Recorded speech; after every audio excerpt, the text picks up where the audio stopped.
next year, there are obviously elections in the UK, in the United States. I think India's got one, and Indonesia. So it's going to be an election-packed year, that's for sure. Just recently here, what the Russians are claiming that they're going to hold their election in 2024, but the Ukrainians are not. In terms of the Ukrainians not holding an election, look, interesting choice, probably not great for PR, but they've got bigger fish to fry with the United States not really wanting to fund their war anymore. So very tough. Right. We've almost seen a change from a lot of pressure on Putin being to, come to some sort of agreement.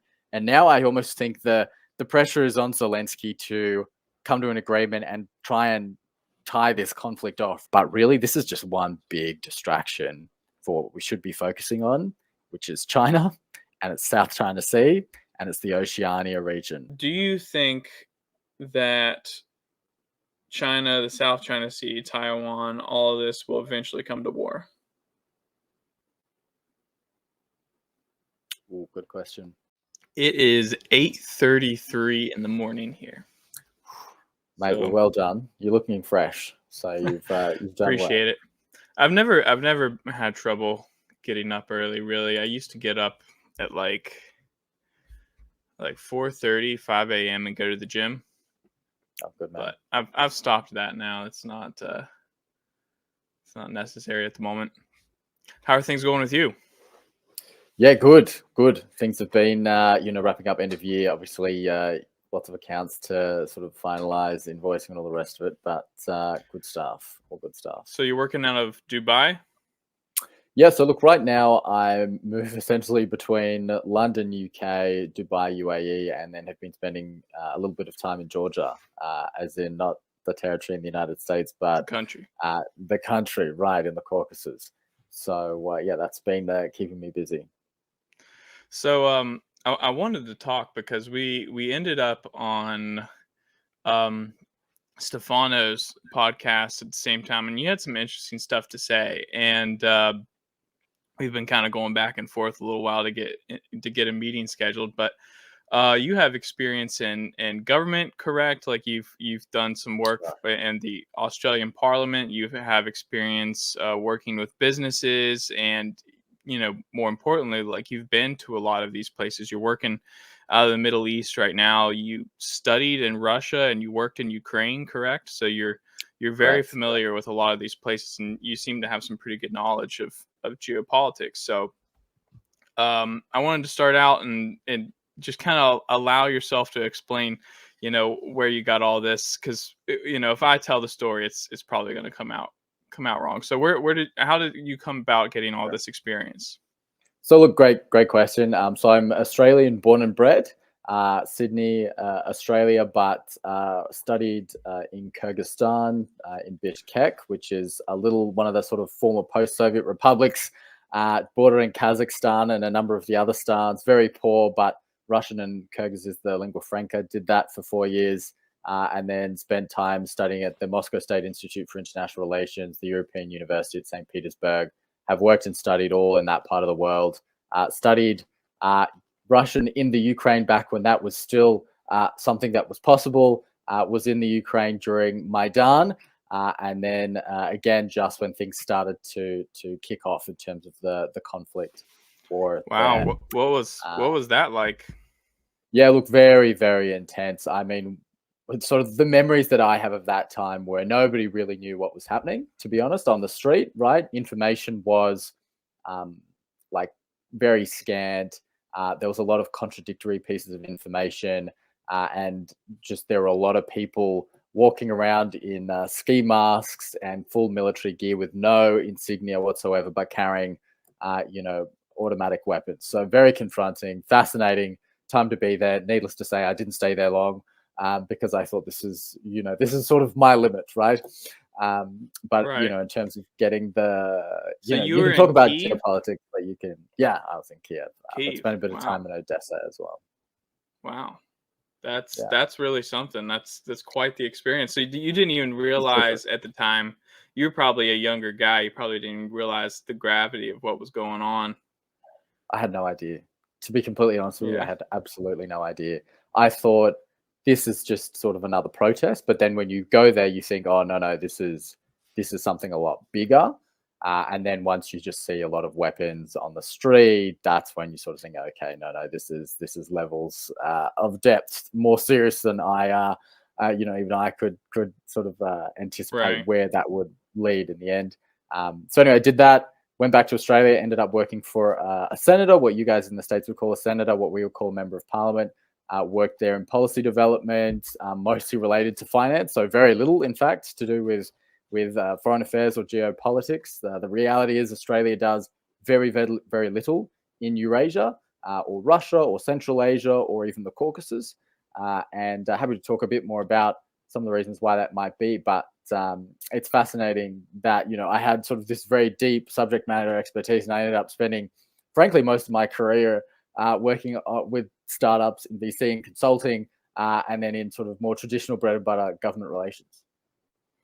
Yeah, I noticed that you seem to have kind of a mixed bag of skills working with. It sounds like you do kind of like a Kaizen type thing. I don't know what that's my company does it. That's what they call it, or they bring people in and they brainstorm on like intelligent ways to do new intelligent ways to do processes and stuff. Is that kind of what you do, or? Sort of. So look, right now what I do is I advise governments on their public policy, mostly related to innovation. So there'll be a government department and they say, we want to be more innovative in this sphere. How do we do that? Doing bits and pieces of training. So essentially upskilling upper middle management and sort of that executive suite on, a lot of media management, a lot of crisis communications. I guess the other hat that I've frequently worn was running political campaigns. So that's sort of the other side of government relations, right? Is running national campaigns or pre-selection campaigns, what I guess in the States they call the primaries. So sort of being, again, sort of attached to one candidate and sort of working to get them across the line in whatever sort of capacity that may be. So again, that's another hat, and again, a really fascinating sort of area to jump into. And next year there are obviously elections in the UK, in the United States. I think India's got one, and Indonesia. So it's going to be an election-packed year, that's for sure. Right. So see, just recently here, what the Russians are claiming that they're going to hold their election in 2024, but the Ukrainians are not. What do you think of that? Is that problematic? Oh, look, I think it's a fairly sure bet to know what the outcome of the Russian elections are going to be. Yeah. And what's been interesting, being in Georgia now, by the way, is a really interesting place to be, because you get a lot of Russians coming through, either just holidaying or those fleeing conscription, or what they call mobilization, right? So you get a very interesting window, if you like, into what's happening in Russia. And it's fascinating that I think over the last a couple of months, you've actually seen Putin's sort of support domestically sort of be a bit more sure, a little bit more solidified. I think post Pirozhin, you've seen the Kremlin really be able to shrug that off and move on. I think the lack of front lines moving is almost a testament to the stability that Putin has. So in terms of the Ukrainians not holding an election, look, interesting choice, probably not great for PR, but they've got bigger fish to fry, with the United States not really wanting to fund their war anymore. So very tough. Right. That does seem like a much bigger problem, which we can go ahead and segue into that. Are you, I'm sure you're not as in touch with American politics as you are Australian politics, but do you think that eventually an aid package will get passed and go to Ukraine? Look, good question. As you said, look, I'm not really in the weeds of United States politics. I guess the only thing I could really point to is the fact that, you've got, if you're in the United States right now, you've got an election around the corner. Republicans don't seem particularly, gung-ho, if I can use that phrase, to support it. I suspect Trump would want a massive reordering of Ukrainian-American relations, and I wonder what that would look like. So even if they passed, quite a substantial package, if anything that extends beyond the presidential election, I think would be a fiction.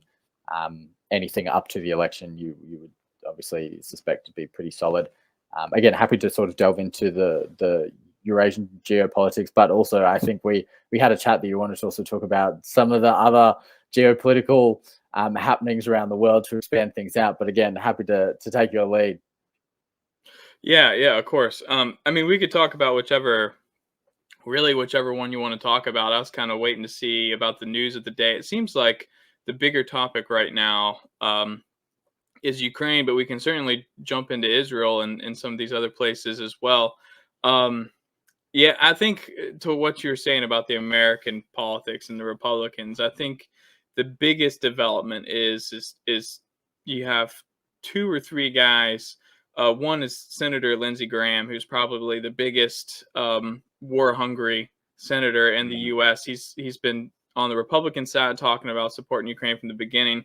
He's recently come out and said, we're not going to, fund Ukraine without border security, which like that's just smoke and mirrors. Like they don't, of course, it's something they care about, but like there's something deeper at play there. And also, Mitch McConnell, the Senate Minority Leader, has also recently voted against it. And these two guys, before, I guess you could say 2-3 months ago, you were looking at 50 Democratic senators and 30 Republican senators, including those two that all supported aid for Ukraine. So it was 80 out of 100. It's a deep majority. And now you're looking at a recent bill that they tried to send backwards from the Senate to the House first. They voted on it in the Senate first. It got rejected in the Senate 51-49, with actually two Democrats voting against it, Bernie Sanders and I believe Chuck Schumer, who's the actual Senate Majority Leader, and he said he did it over procedural issues. But I mean, that's really something that's changed so dramatically. So we'll touch on Ukraine before we try to move on to something else, and we'll try to keep track of time here. But what do you think about the current situation that's going on right now on the front lines? There's a lot of talk of front lines disintegrating because of perhaps funding or manpower issues. Do you think all of those are real? Do you think this is just we've seen quite a bit of propaganda throughout the war? So is this all just a lot? Look, there is a lot of propaganda. There's a lot of misinformation, and I think almost more concerningly than both of those, and I've seen this particularly in Australian media, but it plays out almost in sort of throughout the Western world, is you get a lot of sort of Russia specialists who, a year and a half ago or 2 years ago, they were, COVID specialists. And these are people, journalists essentially, who have, maybe read half a Wikipedia page on, Russia-Ukrainian relations, and then they walk around some battlefield somewhere and suddenly they're an expert, right? And so there's a lot of misinformation that I see being peddled by essentially people who don't know what they're talking about, but they mean very well, which again is concerning. In terms of sort of, I guess, the long-term trajectory at this point, what I found fascinating is initially we've almost seen a change from a lot of pressure on Putin being to, come to some sort of agreement. And now I almost think the pressure is on Zelensky to come to an agreement and try and tie this conflict off, or at least reach some sort of agreement, ceasefire, whatever, right? And for him to fail to do that potentially risks him losing more territory, because if he runs out of funding, manpower, and whatever, I do think a failure in the Ukraine for the West would be, particularly in the United States, would be almost unpalatable, because of the extent to which the West has really bought into that narrative of the Ukraine's this free democratic country, and they're being taken over by big bad Russia. And so for us to sort of lose that from just a pure narrative political point of view, I think would be a very difficult pill to swallow. And both sides would blame each other, but there would be a few scalps, political scalps. People would be blamed, or they would find people to blame. So I think, Zelensky is probably in one of the most unenviable positions. So it'll be interesting to see what his moves are, because I almost feel like he's either got to decide, he's obviously waiting to see whether the support bill gets passed, but if it doesn't, or more likely some sort of cut down version gets passed, that's not sufficient. What's his game plan? Because returning to pre-war borders seems very, very unlikely at this stage. Oh yeah, I mean, it's just when they first started talking about peace again, it was like at the end of the summer offensive, they were I guess there was like a peace conference in Malta, and there was also European officials that were claiming they were talking to Zelensky about it. But then when they get pressed in the news and they ask him, like, well, what would a peace plan entail? And they're like, oh, we're going with Zelensky's peace plan, which is pre-war borders. And it's like it's the craziest thing I've ever heard. It's like we just fought for 6 months, lost, however many tens of thousands of troops, and didn't make any progress. And now we just want them to vacate the same space we were trying to capture. It's not going to happen, but it's not a peace plan. It's all that's a war plan. Yeah, for real. It just seems like they're still scrambling over public opinion. Like that's the main thing. Is like, we cannot let the public know like that we're even thinking about giving up territory, which they drop small hints on it just to gauge the reaction. But honestly, I think the U.S. public, in terms of like the extreme reaction, you're going to get some people that react negatively if we pull out, and they're going to be like, how could you fail? Or how could you abandon Ukraine is going to be a partial reaction. But the bigger reaction is going to be like, you said you could win this and you wasted our money. That's what most people are going to say. Because most people here are pretty indifferent on it. So what do you think, to continue that, what do you think about the front lines right now? Yeah, well, look, they haven't moved much, really, have they? And as like I'm an Australian, so I look at this. If I was to look at this through the lens of Australia's national interest, and I was to put myself in the shoes of the Australian Minister for Foreign Affairs or the Australian Defence Minister or even the Prime Minister, like for an Australian, really, we're towing the line because yes, we support freedom, democracy, and the rest of it, but really, the United States has said, this is a conflict we've decided to fight. And so Australia has said, right, sign us up, because that's what Australian foreign policy is. I suspect there would be many, many countries around the world who are supporting the conflict in the Ukraine because the United States has decided to do that. So really, the moment the United States shows, let's say, hesitancy as they are, and starts to pull back a bit, I think countries like Australia, and again, we have far bigger problems in our, far closer to home, like we will just switch our attention at the drop of a hat, because we've got geopolitical instability in our region, in the Oceania and Southeast Asia, like almost nowhere else in the world, right? We think we are really the tinderbox, but nothing has happened yet. Everything from, we've got North Korea just sitting there waiting for something to happen, right the way through to the South China Sea and the nine dash line.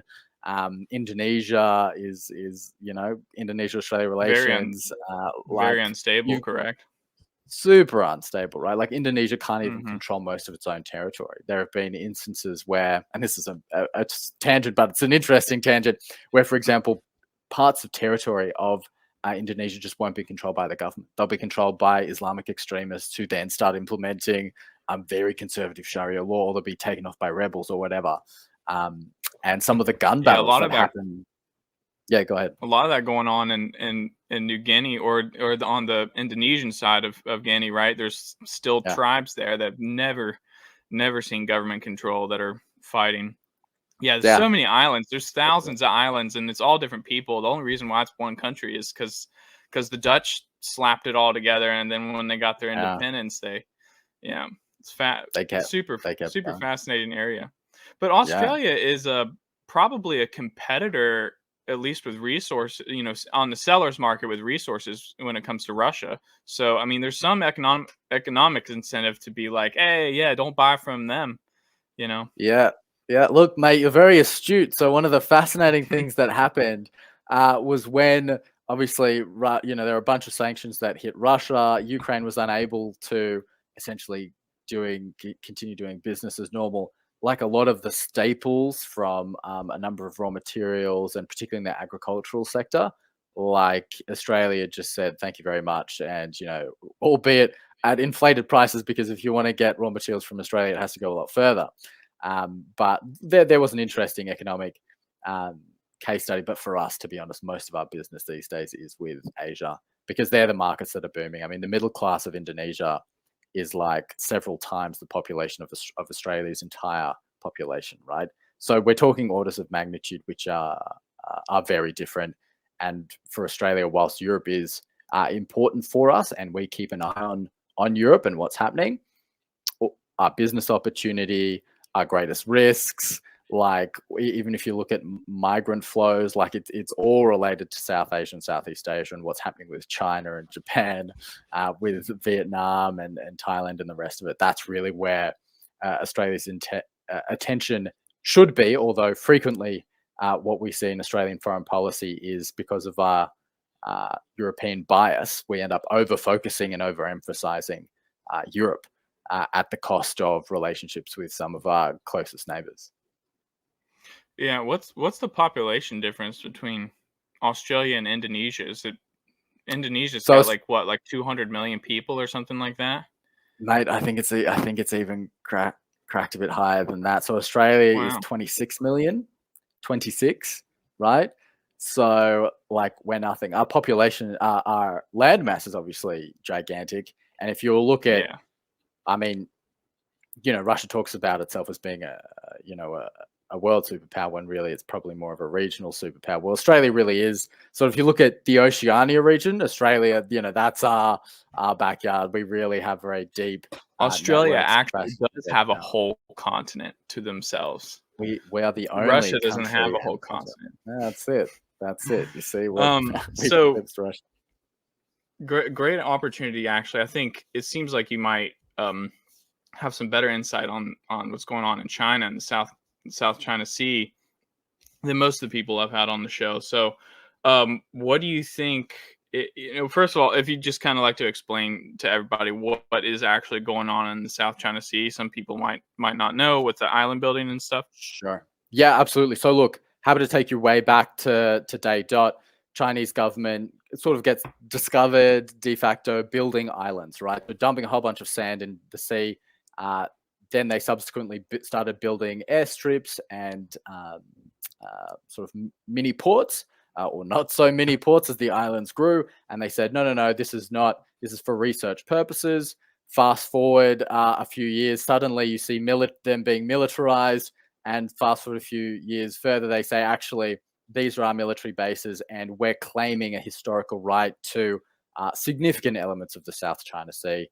I would encourage your viewers to just type in South China Sea in the 9- line and just have a look at the map. It's a very significant area, significant for a number of reasons. One is, from China's perspective, I think they want to protect one of their major trade routes. So if you were to sort of do a traditional old-fashioned blockade just straight across the South China Sea, you would cut off huge amounts of trade, of freight, of shipping that really China relies on for its well-being. But that doesn't just go for China, of course. That goes for Australia. That goes for many other countries. So really, China claiming this area, and it's really equivalent to a land grab that you could, albeit in the ocean, and it's not too dissimilar, frankly, from what Russia's doing in the Ukraine, because it cuts into the territorial waters of not just one country but several countries. So. And again, just in terms of more background for you, these historical claims have gone through multiple international tribunals and all been found to, not hold any water. One of the great, courageous policies that I'm very proud that Australia does, and we do this in collaboration with the United States, is we do what are called freedom of movement exercises, where we basically just fly over, or our ships go through territory which is apparently claimed by China, but really it's just a stretch of open, empty water. So I hope that gives it to you in a nutshell. But that is one of the great flashpoints for Australia and China. And China frequently uses both Australia's stance on the South China Sea and our stance on Taiwan. And every time we say something about the Uyghur Muslims or, Tibet, but nobody unfortunately talks about Tibet anymore, to basically do very serious economic sanctions against Australia. And I think for anybody really wanting to understand what it's like to be on the pointy end of Chinese foreign policy, just have a look at the raft of things China has done to Australia in sort of the last 3 to 5 years, ranging from, they don't call them economic sanctions, but really that's what they are. And that can be, literally you'll get a complete ban on all wine imports, for example, or timber, or they'll pick an industry and then they'll just cut it off, right? They also do a lot of hacking and a whole bunch of other scandals, which are really interesting, and happy to talk about those further. But no doubt you've got a few insights on what I've said so far.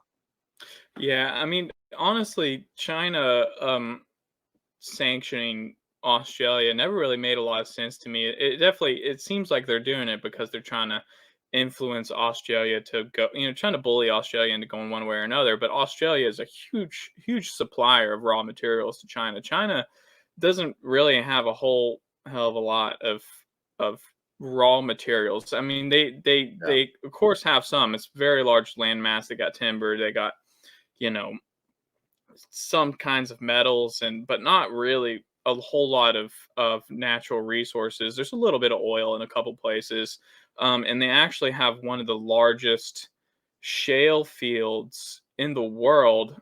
But hilariously enough, it's not actually explorable with today's current technology. It's way too spread out, and it's cut across different kinds of rock formations. So there's not really a current technology Right. that could exploit it. But they don't really have the expertise to do so anyways. It's really just the Americans that know how to do the fracking. It takes a lot of chemical engineers and resource, or I guess it's mineral engineers to get a job like that done. And just other countries don't really have the same scale, the Yeah. same supply. They don't have hundreds of thousands of people working jobs like that, like we do. So China has to import everything, and then they turn what they import into something and they ship it back out. So them Correct. going after one of their main sources of materials and bullying them around is just not very clever. Look, you're right, but the unfortunate reality is Australia probably needs China more than China needs Australia. Yeah. As like blunt as that is, and Australia is a great way for China to signal certain things to the United States of America without actually going at the United States of America, right?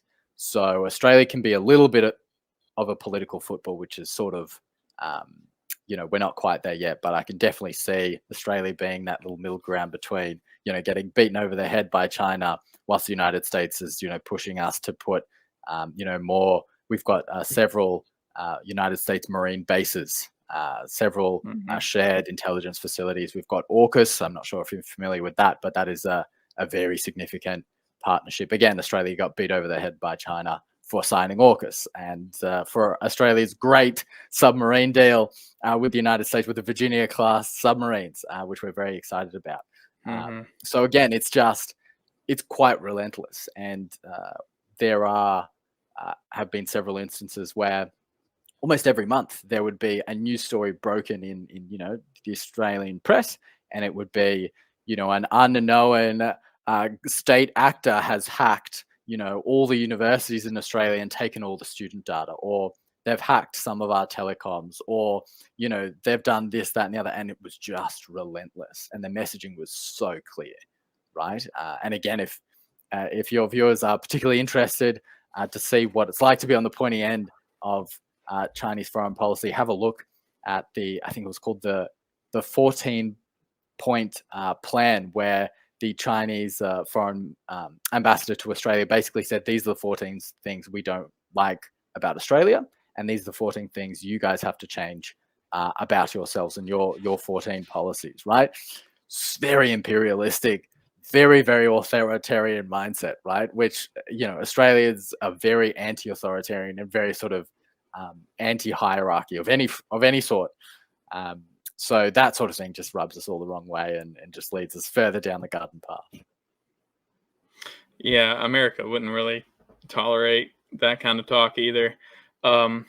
Maybe it's because of our former parent country, the United Kingdom, or the British Empire. Our current parent. I mean, mate, Australia is still a British colony. The king is still on every coin. And really, I thought Australia was an independent, or we are, mate. We are independent, but we're a constitutional monarchy. We're part of the Commonwealth, and before laws get passed, they have to be signed by the Governor General, and the Governor General is the Queen's representative in Australia. No way. I kid Dude, you not. I did not know Yep. that. Yep. So, wow, that's something.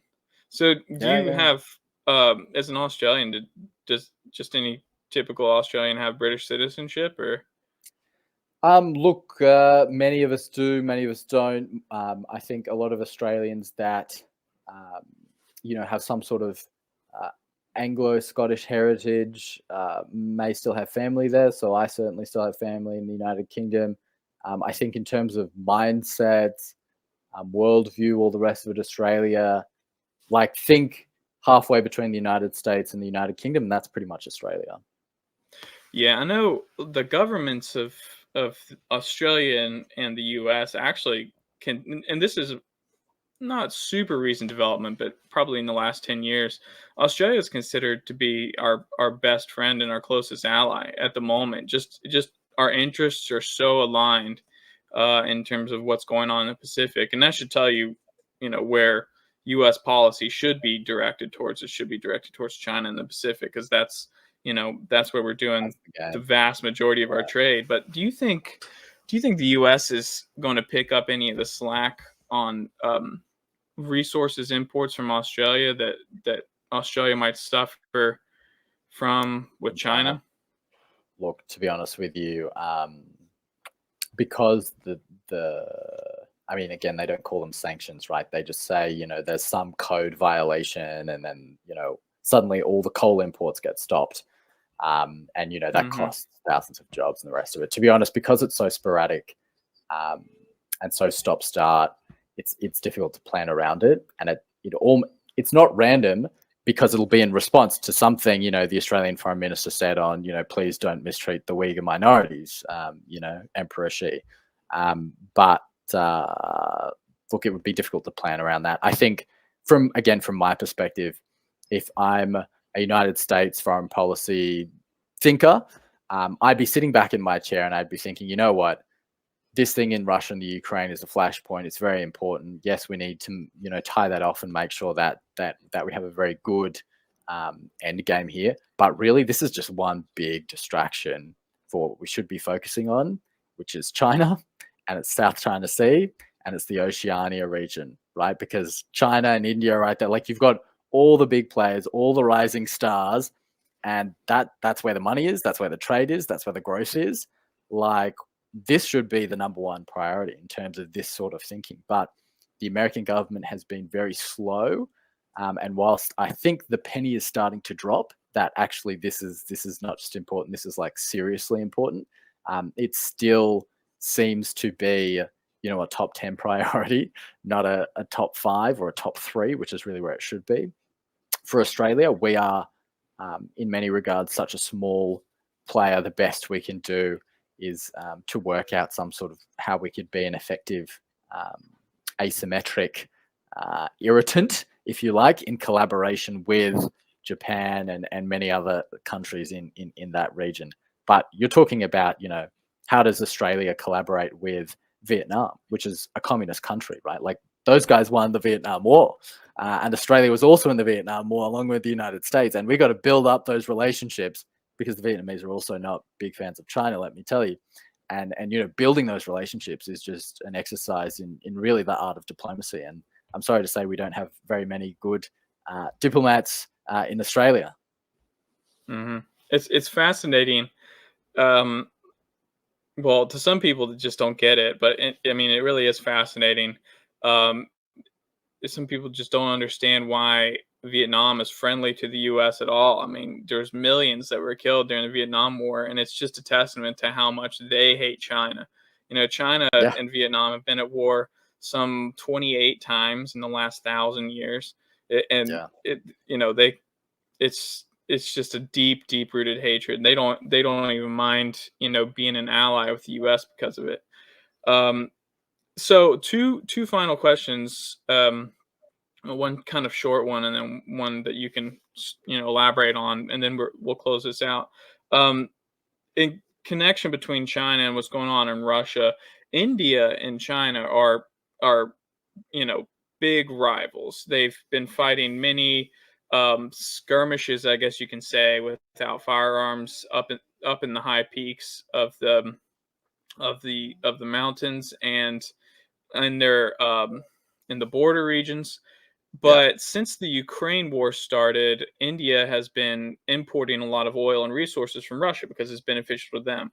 But the U.S. seems to have, and you can correct me if you think differently, seems to have made a miscalculation, because India would have been a big potential ally in the fight against China. But it seems like India is pretty upset over the way they've been treated by the U.S. During the Ukraine war, trying to put pressure on them to stop buying oil from Russia. Do you agree with Yeah. that? Do you think there's a possibility that if a China war starts, India might set it out? Yeah, look, great question. So people often forget that certainly until a few years ago, and it might still be the case, but I just haven't checked, India was one of, if not the largest buyer of Russian military technology, right? And that goes way back into the Soviet Union, and then you start look at the Second World, which was traditionally the non-aligned movement, right? And sorry, the Third World, which was traditionally the non-aligned movement, and that they were really closely associated with the non-aligned movement, not really wanting to pick sides in the West Soviet conflict. So there are very deep ties there that people often forget. From China's perspective, like they're surrounded by a lot of nuclear powers. Russia and India, two of them. I'd be feeling very nervous if Russia and India started to get too cozy. But the reality is, there's just such fundamental economic drivers there that I think if you're sort of an economic rationalist, if you're a bit of a Machiavellian figure, you'd sort of think, why wouldn't you take cheaper oil and weapons and so on from Russia, right? The United States does seem to be mishandling its relations a little bit with the BRICS. And so I wonder, again, I don't know if this is just, some of the State Department's best and brightest are kind of busy right now with, the Ukraine or, Israel, Palestine, but it feels like they really need to give a little bit more love to not just Latin America, but, to India and a few of these other, not just the BRICS, but, the developing world a bit more broadly.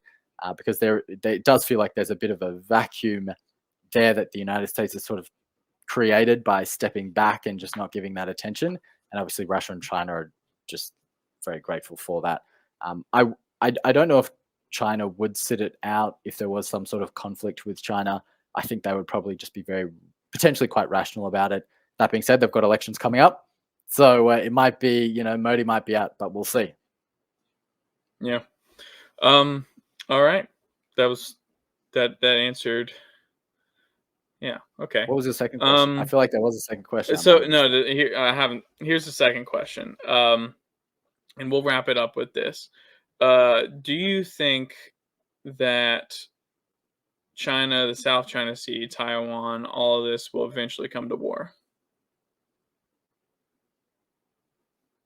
Ooh, good question. Look, I think the reality is, look, the short answer is, if you know that question, you're a smarter man than me, right? What I do observe is that the Chinese government is somewhat brittle in that they used to have a natural turnover period of who the president was. Now Xi Jinping has sort of really locked himself in as the man ad infinitum. I think that creates a weakness in the Chinese government. I think if you look at some of the core stats that we've started to see, that the next generation of Chinese might actually be worse off, not better off than their parents for the first time. That's very significant. I think there's a lot of growing resentment because of a lot of really erratic policies, internal policies. So I actually think the internal stability within China is more significant than maybe we're giving it credit for. And I think if you look at, and again, I haven't checked the stats in the last 2 years, but there was certainly, and I suspect it's still the case, that the amount of money the Chinese government is spending on internal security is significantly higher than it's spending on its military. And if you look at, where does the government perceive its risk? Look, just follow the money trail. And the money trail is they're looking internally, right? Despite all the stuff they're doing externally, there's still that understanding of that threat internally. I think a concerning thing for me has been to watch on the West's side a lot of foreign policy by press release. To give a really clear example of that, it was the recent Nagorno-Karabakh conflict, right, which happened. I was in Georgia. It happened. I went to Armenia, and there was some work there in the geopolitical space that I was doing. There was an Australian delegation, right, that was sent to Nagorno-Karabakh. You can Google all of this. I knew essentially all the members of parliament that were there. I knew most of their staff, and I can guarantee you not one of them understood what was happening in the conflict. None of them spoke any of the languages that were relevant. None of them would have had any idea about Nagorno-Karabakh until it blew up. And they did, again, one of their junior staff would have read half a Wikipedia page, and they were there for the photo op. And you've seen that with COP28, right? Again, I know a lot of the people who are going to COP28 from the Australian side, from the UK side, and the Canadian side, New Zealand, and they go there, they say some really nice things that make people feel warm inside. They're there for the photo op, and then they fly out again without actually having achieved any breakthrough policy, any public policy that's going to move the needle. And it's a lot of feel-good stuff. And reflecting on Kissinger, who, whether you like him or not, he moved the needle, right? He was able to do things that were very concrete. And I'm not seeing our generation replace the great thinkers, the great doers, the great public policy thinkers again. And I think what we're seeing is a lot of people blindly sort of stumbling forward without actually having a deep understanding of Nagorno-Karabakh or the South China Sea or how do we solve climate change. And instead, it's a lot of media-driven policy, both foreign policy and public policy. So that is one of the really concerning things that I'm seeing, and why I'm really glad that a program like yours exists, because it sort of helps fill the void and bring people back to reality and talk about the things that matter, and hopefully, come up with great ideas that can do something really practical. I appreciate that. That's why I do it, because I think it's almost, people that want to share their opinions are almost obligated to do it in the West. It's important to get a diversity of views, but what you're saying about government really resonates with me, because I've been kind of developing a thought process here, and I feel like there's a big problem with leadership today, and there's just a big problem with government in general, and it's that experts kind of run everything, right? Like you have experts that advise you on party policy, like what to vote for, that the Democratic leadership's telling you to vote for, what not to vote for. Then you have experts telling you how you should vote on medical issues and healthcare issues, and then experts telling you about geopolitics and war and all these different things. And these people are looking at this stuff from just a super analytical point of view, without adding their own gut feelings or personality to it, because they're doing their job. That's what they're supposed to do.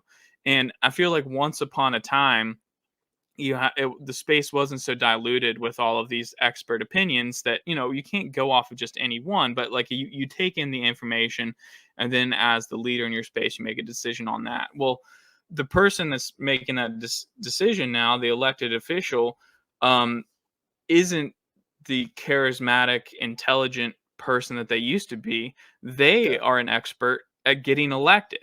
Like when it comes to actually doing these jobs and making these decisions, it doesn't feel like there's any kind of there's no kind of flair to it. And you see this, like, say when Biden, so like Biden and Xi Jinping had their meeting in San Francisco, right? And we're supposed to be developing trade relations, and they're hoping to regain contact between the militaries and stuff. And Biden gets asked some kind of question that he has to, he has to give a negative response to. And he says, well, Xi Jinping is still a dictator. It's like, well, you just threw the whole negotiations in the garbage can. You just Yeah. wasted the last 5 hours of everyone's life.